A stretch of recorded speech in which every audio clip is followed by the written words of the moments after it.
Yeah, so first and foremost, kids, welcome to Conversations Under the Influence. All I gotta say is cover your ears. Holy fucking shit. Like, the most insane, and I've had some crazy things happen, like 4 weeks of my life. And I'm very excited for my co-host, Amanda, that's on. We've known each other for a long time. What, like 30? How old are you? 33. Looking good. We actually met in Florida. My mother and her dad dated, and then my mom became friends with your mom. And it's so crazy how we've reconnected. You know, like, life is crazy. Amanda, I only know some of your journey, and you know some of mine, and where we connect is obviously through our parents, but also both our mothers suffered from mental illness and addiction, and that's what we're here today to talk about. So I first and foremost want to say, by no means are we trying to bash anybody that suffers from mental illness or addiction.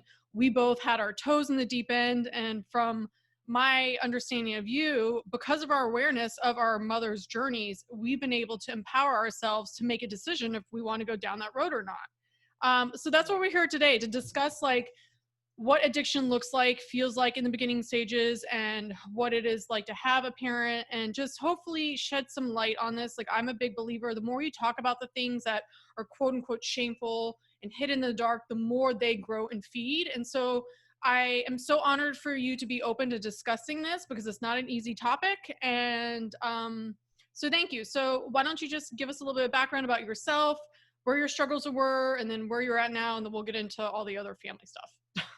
So, hey guys. So, yeah, how crazy we met when we were kids through our parents dating, like weird. And then we found each other again through Facebook or something, or Instagram. Thank God. You were out here for like a Tony Robbins thing, right? Yeah. Oh my God, I remember you left me the sweetest message, like, hey, I don't know if you remember me, but me and my husband are coming out here. Can we stay with you? I'm like, fuck yeah. And it was such a great time.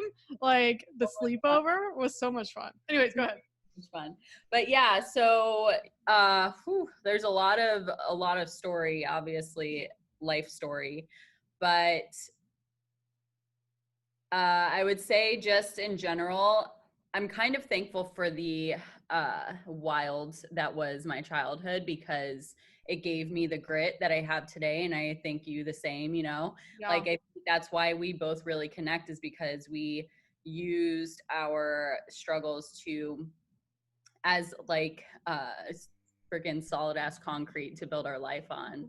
And as an example of what we don't want for ourselves. And so I really had to kind of fight my way from the depths. And I was a high school dropout. I had like a 0.9 GPA in high school. When I dropped out, I didn't attend any classes or whatever. I just like skipped and smoked in the bathroom and sold weed. And, you know, that was like what I did. And I worked at McDonald's. And I dropped out of high school because it didn't make sense. Like, was your mom alive at this time? Yes. Okay. Yeah. So she was a single parent since I was 5. And, you know, we moved a lot. And I went to like 9 different middle schools and elementary, like altogether elementary, middle school, like 9 or 10 different schools. That's crazy. So it was like, I don't even remember. There's so much of my life I don't remember. And I think because of the trauma, and you're just surviving it, and just like, because you're a parent to your parent at what, like in middle school, like how old are you, like 7, 8 years old? Yeah, things started getting, you know, when I was in elementary school, I would say things were pretty normal for like a lower class family. And then we're white trash, y'all, moving on up in this world. Definitely lived in quite a few trailer parks. Yeah, I remember Doug had a trailer, my grandmother had a trailer, and my vision at one point was like, my happily ever after, I can live in this space in this trailer. Oh my gosh. Yeah, I mean, so definitely came up from that. And things started getting really bad when I was 12. We started getting evicted. Mom lost her car. lived in motels, were basically homeless. We didn't have a home, and lived with friends, just random things, and things were in such an upheaval, you know, and just no solid foundation. And so like I was it was like in the midst of the beginning of really strong addiction issues. And Well, you talk about like what was your mom struggling with? well, I would say alcohol, and then crack, and then pills, and anything, I'm sure. Got it. Um, but it was like crack that was bad.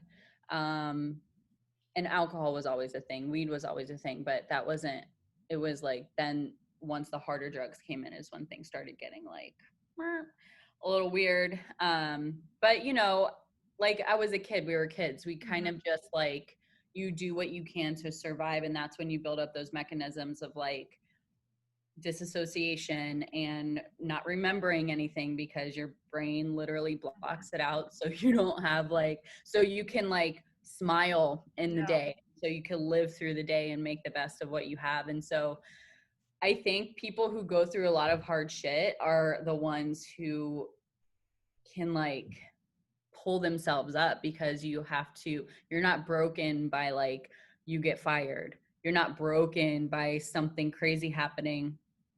Um, and maybe that's a good thing, maybe that's a bad thing, but we're really good at like, cause like, maybe it's just our trauma responses kick in and we've already built that up, especially if you are a kid. But there are a lot of pieces that hold you back throughout your life that you're like, that you take into your adulthood, and you're like, okay, well now I have all these mechanisms built up. And if I'm one of those people who are trying to thrive in life, you have to intentionally find those things that are holding you back and like pull them out, and like pull, like you're weeding a garden.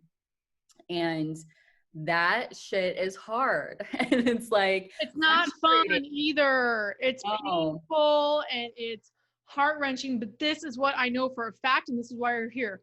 Fucking do it. You want to know what's a lot worse? Addiction, taking your ass down like fucking, there's no yellow brick road in addiction. It's dark and it doesn't end well, and it is a hurricane that destroys 1,000 people. So anybody that's listening that is struggling, like this is what I know, and I'm sure this is what you know. I can't even tell you how many therapy sessions I've had this week and like all this stuff, but like if you don't deal with the pain and the trauma, that shit comes to haunt you. And granted, you may be able to get away for it for years or even a decade, but it doesn't disappear. And you know, you and I both are living examples. Is there is hope, there is light, and there is, I found my purpose and my passion actually because of all the trauma and the hurt and all the pain. And I'm assuming you're kind of somewhere along in that line, right? for sure.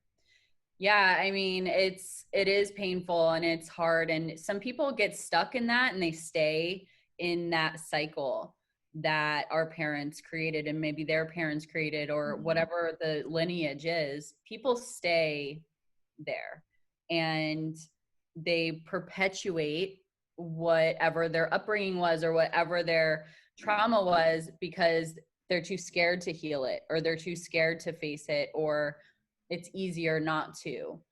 Yeah, But in reality, it's not easier, because you're suffering, you know? exactly. What do you think? I mean, did you make a conscious decision to like break the pattern? I mean, I know you said you stopped drinking about a year ago, but like before that, I mean, like you obviously have had I think a lot more of awareness to where you want your life to go and what's been going on. I mean, what do you attribute to that? Um, so I would say partly my spirit, like what I was given in my, who I am to my core. Like Mm, some people look around, let's say they were raised the same way we were in like craziness and addiction. They look around and play a victim. And while there were moments of that, of course, because shit's we're hard. human. Why me? Why? You uh, know? Play the violin, but just make sure you put it down and then get on with your life. Yeah, I mean, and so like it was always in my nature. I looked at my surroundings and since I was a little kid, I said, I don't want this. I don't want this. I don't want this. I used it as an example of what I don't want. And so I was a high school dropout, but I ended up going to an alternative school. I went to college, fought my way up from the bottom and just like worked my way up. And I think so I've always had this like drive to do something more. And I really value personal growth. And I didn't really know that until I feel like there's levels of awakening in our lives. And I feel like our purpose here is to awaken and to grow spiritually. And like, P.S. This her homegirl, you are so wise for your age. I can only imagine what it's gonna be like in another 5 to 10 years. We're gonna have Buddha statues of you. Like, I know her. that would be rad, but I don't want to be on a pedestal, that's for sure. It's a scary spot to be, I feel like. But I really feel like we're here to uncover and like do the work and become who we're here to become. And that's why we chose to be on earth. We chose to go through this life thing to like grow spiritually. And where was I going with that? You're badass. You're kick-ass. You're a great like example of what a fucking rock star woman, daughter, goddess is. That's where we're going. Okay. Yeah, I mean, so I value personal growth, right? Because I really feel like that's what we're here to do. And so there's levels of awakening. And for me, I think it started again, like I think when I was a kid, there was moments, if I look back, where I was really connected in some ways. But then in my adulthood, I would say through fitness and like choosing what I eat. So I feel like once you question things, you start to question your reality. You're like, what is this food I'm eating that I've been told and conditioned to eat? Like, is it real? What's in it? And I feel like that's a level of awakening. That's when my awakening began too. That's very interesting you say that. I really think there is magic in that for sure, because like, I think once you start questioning one thing, you start questioning everything. Yeah. And through fitness, you're moving your body. And I really believe that like fitness is a spiritual practice, because you can move that stuck energy. You can move trauma. Dancing too, music, shaking your ass, like booty shaking, hello. Oh yeah. It's spiritual. It helps move trauma and energy. So I would say like that's really what happened. I stopped smoking cigarettes. I stopped intentionally putting poison in my body to some degree, because You mean like this margarita? Yeah. And like I haven't drank in like 2 weeks for wrong reasons. I just worked out and I had therapy and I still want a margarita. I deserve a margarita. Mm-hmm. But making sure, okay, so listen, it is 1:00 my time, so anyone's listening, I'm a firm believer of whatever fears controls you. But so like I know like some other people, like my brother, like he chooses not to drink out of fear of what it is. For me, I'm like, I deserve this, but I'm only drinking one. I'm not drinking to numb, although I have done it 1,000 times and I've learned that doesn't ever serve me. But this, I'm like, you know what? If this is what I'm craving, I don't even say craving, but this is what my spirit was like, no, like you want a margarita, you want to celebrate, you did a lot of good things, cool. But again, where we're going, make sure you understand why you're drinking and what the intention is behind it. If it's a good intention, you're pretty probably on a good path. If you're drinking to numb, which I believe it's okay to use alcohol and drugs as a spare tire, just don't drive cross country. You're gonna put yourself into a lot of bad places. For sure.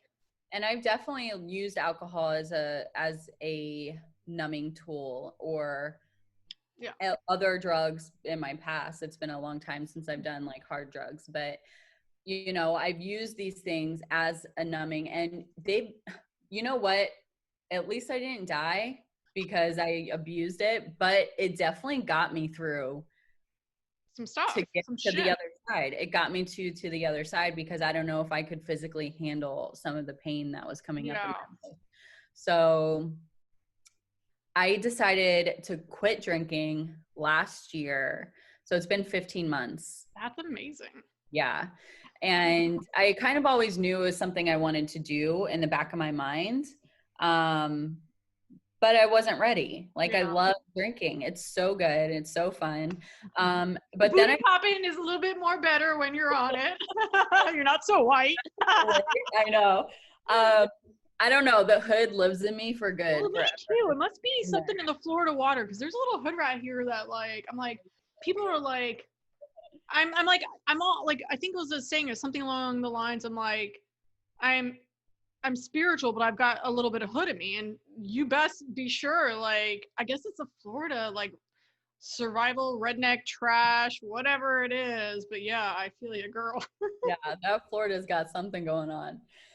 That's for sure. Well, I mean, there's tons of wiggers that run around there. At least we dress white, but every now and then we're just like, hey.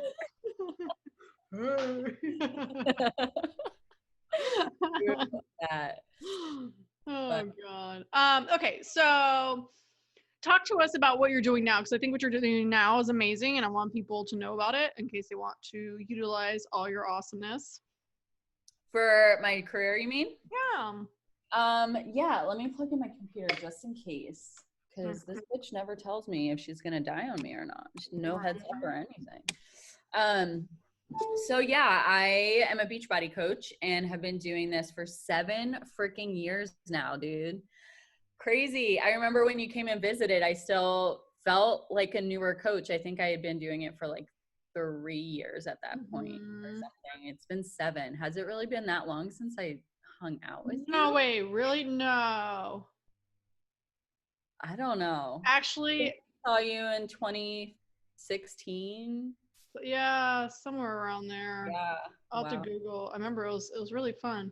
Actually, yeah. You know what's crazy? I'm like trying to figure out my timeline. I'm like, who was I dating at the time? Then I figure out, yeah. So it was around 2016. There's those like benchmarks in life that you're like, okay, I can put this there. I know. I know.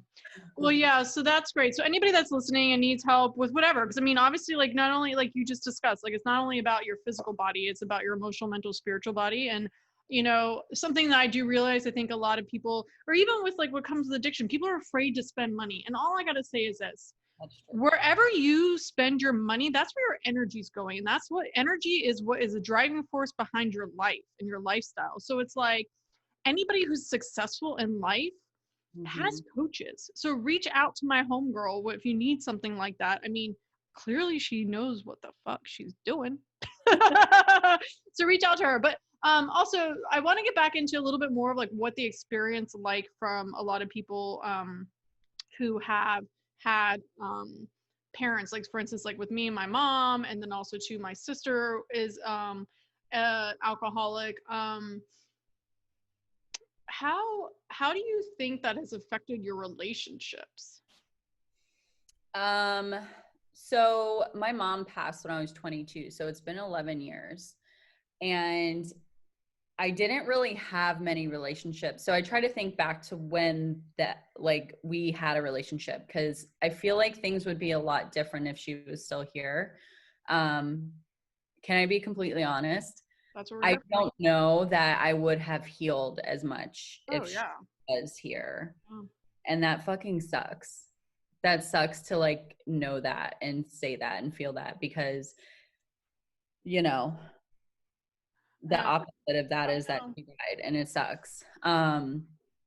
But I would say my relationships were really shitty back then. I had 0 boundaries. Growing up in an addiction household, you definitely like, it's like, okay, are you an empath? Because I think I'm an empath, but then I'm like, or is it a trauma response? Am I an empath, or did I have to be this way so I knew how to act and understand and read people for survival? You know what I mean? Yeah. So I definitely had massive walls built up, never trusted anybody, didn't let people in, never had girlfriends, never, because I didn't trust women. And it was, I didn't have those relationships at all. Like things were very surface level, very surrounded around alcohol and drugs and partying and just whatever. That was my relationships then. And since healing, I have tons of girlfriends. I'm able to have real conversations and I still, there's a lot of stuff that comes up, like what are people going to think about me? What are people saying behind my back? Because gossiping was also another thing, like not trusting and whatever. Yeah. Or are people going to like stab me in the back or whatever? There's things that come up and I have to be like, okay, is this true? Or is this a response to my upbringing or whatever? Can I ask So, you a quick question? So when you are like questioning these things, do you like journal or do you meditate, or is there something that's just conscious in your head you're having a conversation? um, so I meditate, and I would like to say I'm super religious about it, but I'm not. I meditate. Me It's neither. usually when I'm drowning that I'm like, I oh, know, we're such dicks like that. I'm like, I was talking to my therapist. I'm like, okay, why is it that when you meditate and you get your shit together and you're feeling good in life, and that's what's a big, huge part of it, and then you stop when things are going, and then you go back to it. I'm like, again, it's about like, it's funny, the things, like everything in life, the things that usually like provide you the most value, we sometimes don't prioritize, and we just run around do all this stuff. I think meditating is such an easy thing to do because like it's so simple yeah, yet so complicated to get your ass dedicated to it at the same time. yeah. It's like so easy to do and so easy not to do. It's like so easy not to do. So I definitely like meditation, reading personal development, listening to personal development. I really like to listen. Huh? Does it say reading my book? I definitely have read your book. And people should read it if they haven't because it's so freaking good. I have another one in the works. It'll be out in about a year. Takes forever to write. Nice. That's exciting. I know. Um, so I think listening to personal development, especially if you're somebody who has gone through trauma and stuff like that, because you've been told verbally, most likely, a lot of negative things, right? And so when you're reading stuff, you're probably reading it in that voice, like that negative voice. So you need to like refill your brain with positive things. So like listening to personal development really helps to rewire, I think, faster than reading it. So like I like to think of it as like I'm a cup of murky water, and I'm not going to pour out the murky water to then fill it up with full water or clean water. I have to just pour the clean water in the cup, and eventually the murky water will pour out and it'll all be clean. You know what I mean? I like that. So that's in listening, I think really helps to put a new positive voice in your head versus this negative inner self-talk that's like going on and on and on, telling you how much you suck, listening to how awesome you are. And just like learning from people who have been successful and who have overcome like crazy shit in their life and are on the other side. It's important to surround yourself, whether it be in person with people that you know or through the thousands, millions of people who write books sharing about their life and how they've learned and grown and overcome shit. Like it's important to see those success stories and fill your head with that versus the opposite. So Yeah, 100%. Because I agree too. Because the thing, I think Will Smith said this, like, the two things that you like need to survive in life is like reading and running. And running is for the old one thing. But like the thing about the reading thing, he was like, we've been on this planet for how many years? Like your problems are not new to the race. It's just they might be new to you, and you want to think that they're like poor you. But I hate to like ruin your rainy day parade, but like congratulations, you're really not that special. But this is yeah, where for me personal development is so powerful, because I think the thing is like if you're listening to mainstream media, if you're watching the news and you're listening to advertisement, if they are manipulating and targeting you for a reason because they're going to make some money, and they're going to create a solution to your problem. But when you're reading, and they're never problems that they don't create solutions to actually fix the problem. They maybe temporarily cure whatever the symptom is that you're going through. But the power with reading, what I've realized is, what happens is there's so much, if we're talking about addiction or trauma or depression or anxiety or whatever it is, what I've learned through reading and also therapy and a lot of my experience with my family members' addictions and all these experts is our body is a machine. We're chemically wired. So when one thing happens in reality, our body responds to it in a certain way. certain chemicals get released, certain things happen, and da da da da da. And the more you're able to understand why the response system happened this way, the more you're able then to navigate what's going on in your life versus just being a passenger in the driver's seat with no one driving. It's just like, and then there's like, why me? And guess who else you're talking to? The other motherfucker with no driver in the driver's seat, where you're going, and then you're taking their advice and you're wondering why there's just a big shitstorm in your life. You know what I'm like? One thing like that I really, one saying that really was like shifted things for me too was never take advice from somebody who doesn't have a life that you want to have.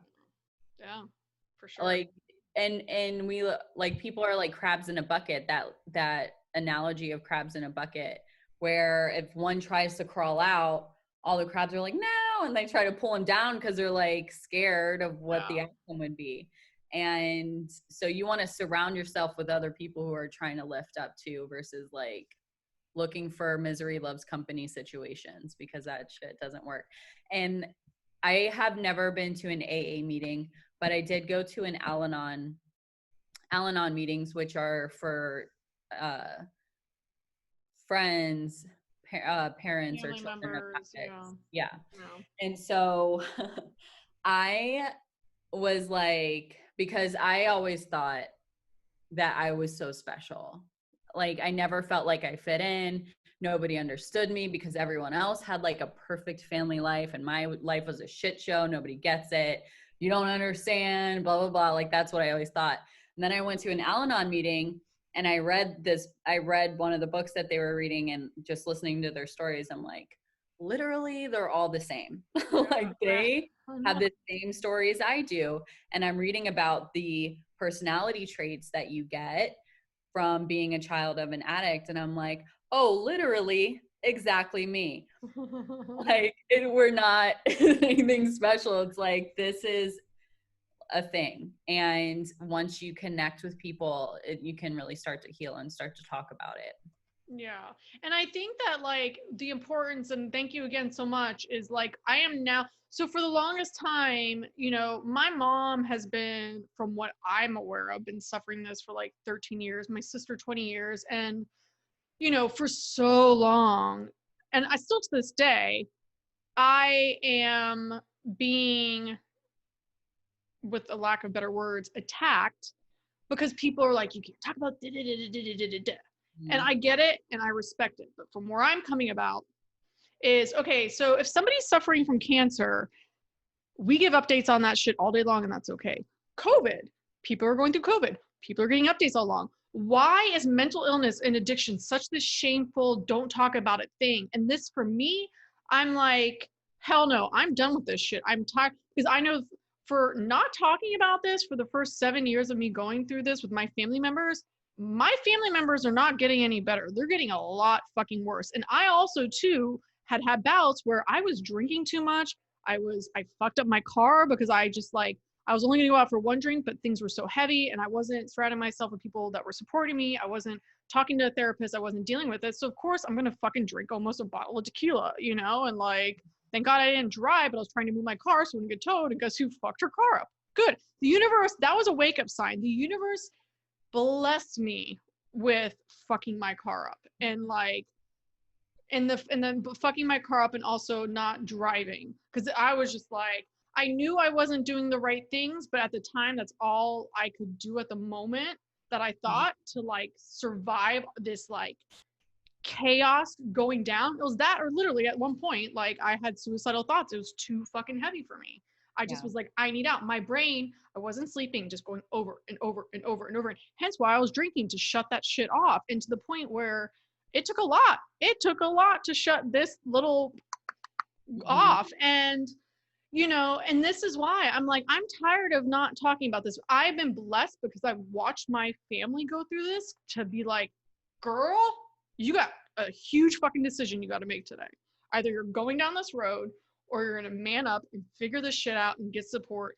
And I am dedicated to not only breaking my cycle, but to use all this experience from my family as well as myself to then give this information and knowledge to the world, because people don't talk about the beginning stages of all this stuff. We know what it looks like at the end, but what if we started educating it and not be so shameful? So for people who are out of alignment, their emotions, which I am a firm believer now, are your guidance system. Like nothing is always going to be rainbows and sunshine. You're going to have days where you're not feeling good and things are off. But what I know for a fact is when your emotions are not on more positive sides than they are, and then they're more negative going down the line, if they're more negative than positive, that means you need to make a decision and change the direction of things that you're doing. And if not, that's when we're like, oh, keep on going, keep on going, and you wonder why you end up like a mile or two down the road in the deep end and in the shit, you know? So like, thank you for being here. Thank you for talking about this. I really hope that, you know, people that are listening either feel some relief to know that whatever it is they're going through, they're not the only ones, or people that may be feeling this pull to the darkness to be like, you have a say, there is power and change in that. Like you're a leading example of it. I'm a leading example of it.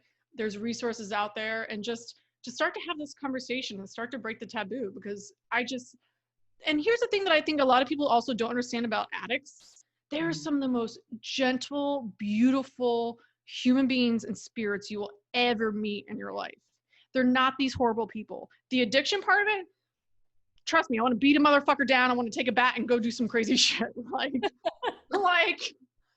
but I have to separate the two. You know what I'm saying? They're two completely different things. And it took me a long time to really understand that. And now it's crazy where my mom is at, like mentally, like I've witnessed, like, it looks like watching crazy. Her eyes were open in the head and I could see her and hear, like, she can't sometimes put words together because she's fighting with her demons inside. And all of a sudden she'll literally like jump out of it. I don't know if you've ever experienced this. She'll jump out of it in the middle of me and then start talking to me again. And then she'll be like, and then she'll start saying, it's like, it's insane.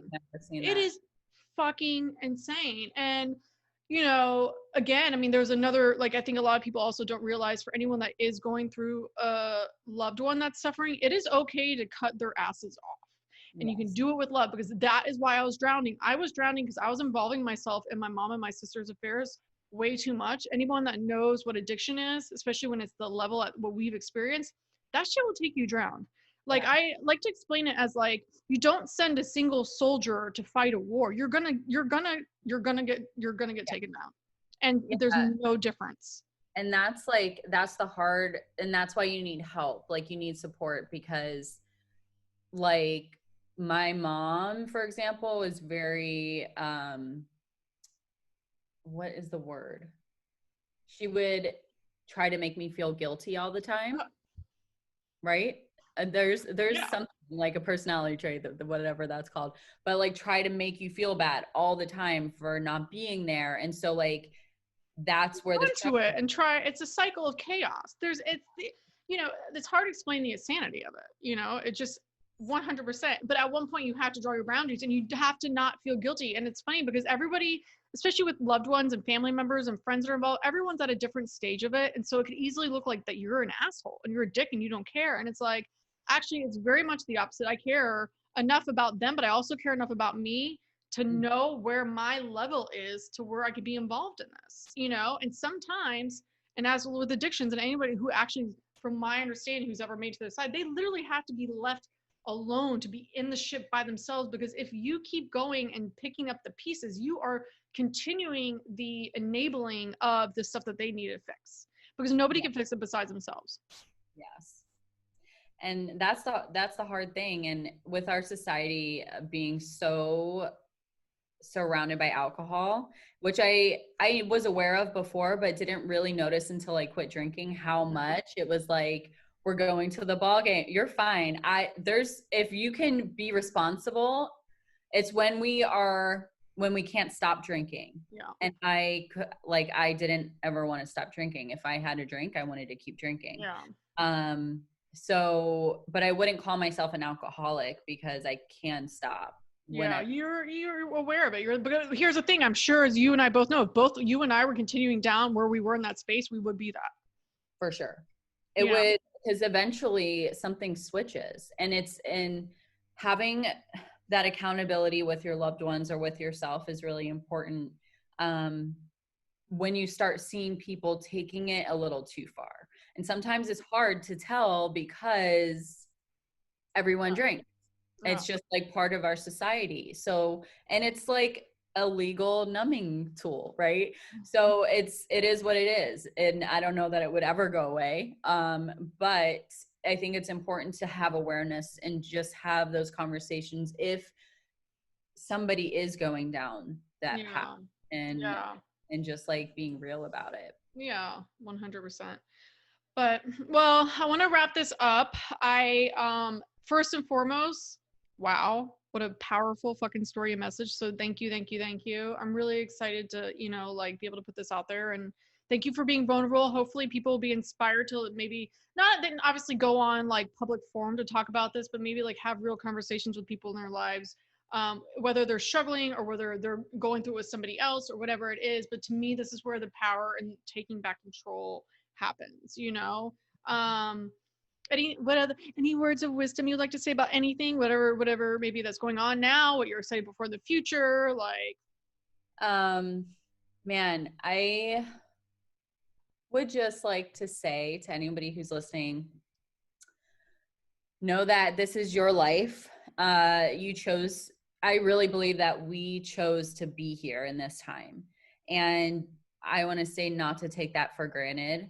I used to think that the life I wanted, the life I dreamt about would maybe happen if I was lucky in my next lifetime. Like straight up, I'd be like, maybe next lifetime. And then one day I realized, like, what the F? Like next lifetime, I'm 25 years old. Like you're now in your next lifetime, you're in your 30s. Hey, yes. For anyone that's freaking out about turning 30 was an awesome fucking decade, despite all the crazy shit. 40, hey, I'm very new into this. I get better and better and better and better and better. Sorry, keep going. It really does get better. And like, this is our one chance to live this life as far as we know it. At least this is our go around this time as far as we know it. And let's make the freaking best of it. Like the rules are made up. The rules are pretend, that man-made. It's all an illusion. Like we get to create our reality. Nobody gets to tell us, no matter where in society we came from, no matter how much money we have, no matter what we look like, who we love, how we experience this life, or what we want to do in this life. This is our playground. And like, who gives a shit what the people above us or in front of us or whatever, or next to us have to say? This is your chance to do magic. Whatever it is you want to do, you can do it. So you could be a booty twerker from Florida. Hey, hey. And on that note, would you be open if I played some songs, if we danced like a little white trash Floridians that we are? Okay, yay, gotta put this on. What song should we dance to?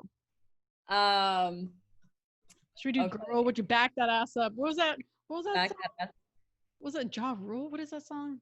What do you want to dance? That song popped up to my head, but whatever you want. Pump with it.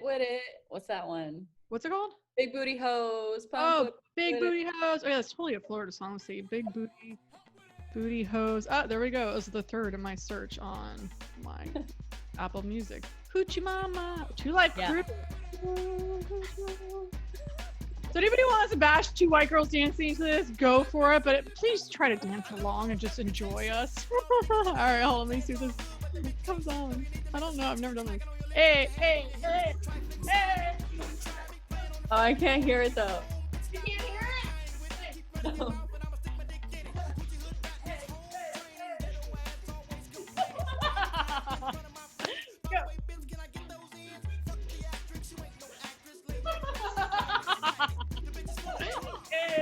Hey.